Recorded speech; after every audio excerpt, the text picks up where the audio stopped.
¡Comenzamos! Para iniciar con nuestro programa tendremos la presencia de mis colegas Adal Bravo, Cade Corona, Miriam Gómez, Kevin Ernesto de León, María Moreno y Eduardo Palomeque. Y acompañándonos también nuestra compañera Carol Castillo.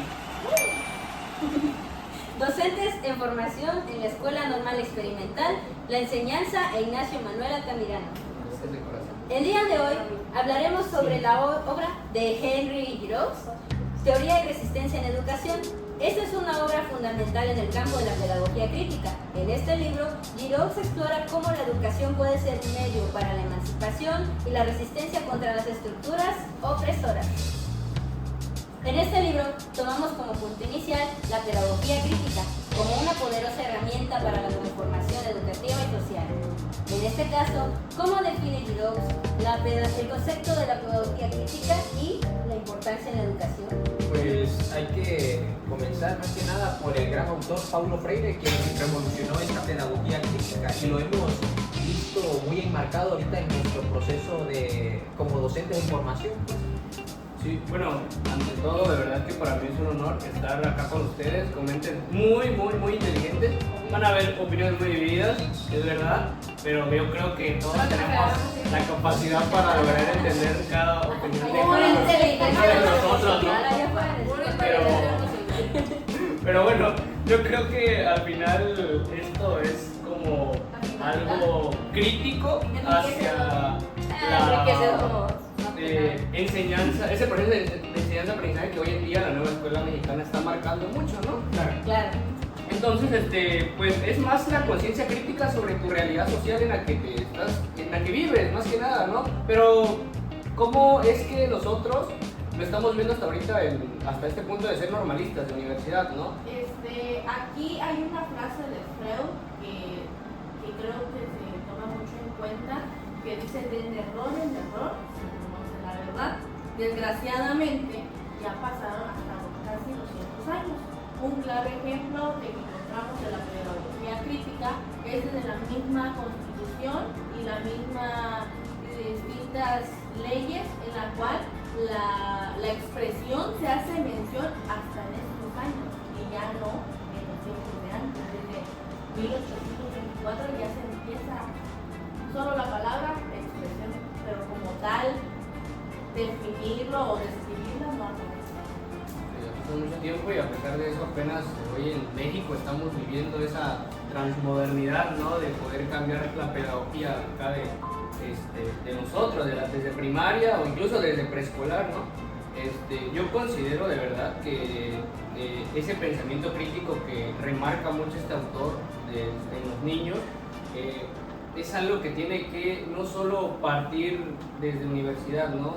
Desde primaria. ¿Por qué? La pregunta que nos hacemos, ¿por qué hasta ahorita venimos a entender esa parte? ¿Por qué ya como normalistas, por qué nunca me enseñaron eso? A veces podemos llegar a pensar que un niño de primaria, de tercero o cuarto, no te comprende algo que tú le quieras enseñar, pero cuando te lo enseñas, de verdad con didáctica, Con sentido. Sí, te lo entiende. A mí me ha pasado últimamente cuando les enseñas los tipos de familia, los géneros que hoy en día existen, ¿no? Mira, yo opino que para que verdaderamente exista un cambio es necesario un diálogo, ¿sabes? Que una parte haga su petición, pero que la otra parte también escuche, que ceda. Pero no es que ese cambio no solo es desde preescolar. Ahorita, como están las cosas, que todavía se ve la educación tradicional muy marcada en las escuelas, ya va a depender de nosotros, pues, de poder hacer ese cambio a una alfabetización crítica, sería la palabra correcta, como nos hace mención Paulo Freire, donde nosotros la promovamos mediante, sería la inclusión, la reflexión, y en este caso vamos a empezar por nosotros mismos, empezar sobre una reflexión. En realidad, ¿estamos haciendo bien nuestras prácticas docentes? ¿En realidad hice bien esta didáctica que implementé en mi aula? Más que nada se unifica en la palabra reflexión. Comenzamos por nosotros para poder después impartirlo en ellos. Es que sí, ¿sabes? el conocimiento y el saber parte de la reflexión, porque de nada te sirve alfabetizar si todavía tienen una mente oprimida tus alumnos. Entonces aquí es donde ya englobamos lo que es pedagogía crítica, ¿no? Es aquel punto donde llevamos a la reflexión nuestros, por así decirlo, o bueno, tomando más en cuenta ahorita que estamos yendo a prácticas, la práctica docente frente al grupo, ¿no? Es ver qué está bien, qué está mal, tratar de entenderlo, comprenderlo, o sea, nosotros no somos quien para ir ahorita y decirle, usted está mal, ¿no? Sin involucrarlos directamente. Sin involucrarlos directamente, claro, pero podemos sugerir, podemos decir, disculpe, mire, a mí me enseñaron de esta manera, podemos cambiar esto, ¿qué le parece? Dar sugerencias. Ahí es donde entran las estrategias didácticas que nos están enseñando nosotros ahorita, O ¿no? como dicen, predicar con el ejemplo. Exacto. Esa sugerencia viene en un concepto que en un momento vimos en un artículo de aprender a aprender, ¿no? De que incluso también los docentes hoy en día ya son titulares, tienen que seguir aprendiendo de nosotros y nosotros seguir aprendiendo de generación en generación, porque al final es algo innovador que día con día va a irse erradicando en la educación. Eso es lo importante, ¿no? Evolucionar con las estrategias didácticas o, por así decirlo, con nuevas formas de enseñar. ¿Ustedes cómo pueden fomentar desde las estrategias críticas o desde las estrategias didácticas un pensamiento crítico en los niños? Pues ahorita se observa lo que es la nueva escuela mexicana, como tal. El nuevo plan de estudios, lo que es el programa sintético, en el cual, como él mencionaba, se llega a un diálogo para expresar nuestros ideales y ideas de los alumnos. Yo creo que podríamos concluir en algún punto en que todos estamos de acuerdo en el concepto diálogo, ¿no? El diálogo que debe existir no solo de alumno a docente, sino también la parte importante que se vincula con los padres de familia, ¿no? Ese diálogo también que debe existir con los padres de familia para que ese proceso de enseñanza-aprendizaje de sus hijos sea ahora sí que perfecto, ¿no? Entonces aquí me estás mezclando tú la relación que existe entre el contexto de democracia, la cultura, el poder y la comunidad, ¿no? Esa relación, ¿cómo la ven ustedes desde el pensamiento crítico que nos están impulsando ahorita? Es que tenemos que partir desde el contexto del alumno. Yo no puedo mostrarle al alumno qué hay más allá, qué hay en otros horizontes si todavía no comprende el lugar en el que está. Primero tiene que partir conociendo, reconociendo, identificando el lugar en donde él está para poder llevarlo y para poder trascender, ¿sabes? Una vez que el alumno se contextualice, es una revolución de pensamiento en donde ya se abre a nuevos temas, a nuevos horizontes. Y asimismo, tomando esos nuevos temas, la problemática, como mencionaban los padres de familia, muchos todavía se quedan con la escuela tradicional y para enfrentar esto, primeramente los niños, es muy difícil porque desgraciadamente son hijos de dominio, como tal se menciona. De hecho, Freire menciona que la educación bancaria es como decir la definición de un mensaje, ¿no? El emisor y receptor, donde el emisor solo es el docente, o sea, solo infunde la información prácticamente, y los alumnos solo son receptores. Pero menciona la obra que, bueno, en la obra siempre se menciona que los estudiantes deben ser seres pensantes, seres críticos, seres analíticos, que se involucren en lo que hay en la comunidad, pues en su realidad, se fijen en las injusticias, en los movimientos sociales prácticamente, ¿no? Que sean participantes en la vida democrática. Y es que no sé si ya se dieron cuenta de esta charla en la que estamos haciendo que cada quien ya tiene su criterio, ya tiene un criterio y en este caso es acertado. Pues. Ahora nosotros como docentes en formación podemos aplicarlo en las aulas, más que nada darle diferentes opciones al alumnado y que estos mismos vayan creando un buen criterio con ayuda de padres de familia y en este caso nosotros como docentes que seríamos mediadores de aprendizaje. Yo también considero que es importante comprender la evolución del ser humano. En algún punto de la lectura yo me desvié del tema porque cómo el ser humano fue evolucionando para esos métodos de comunicación, cómo empezó en la primera civilización que fue Mesopotamia, si no estoy mal, que se considera la cuna, ¿no?, de las civilizaciones, que empezaron con arcillas, con creo que Grabados. sí, o creo que la civilización egipcia que empezó con jeroglíficos, creo. Sí. Posteriormente de Dios. Eso, disculpa que te interrumpa, pero eso yo no veo como un problema, ¿sabes? Del eurocentrismo, cuando el origen de todo parte desde tu raíz.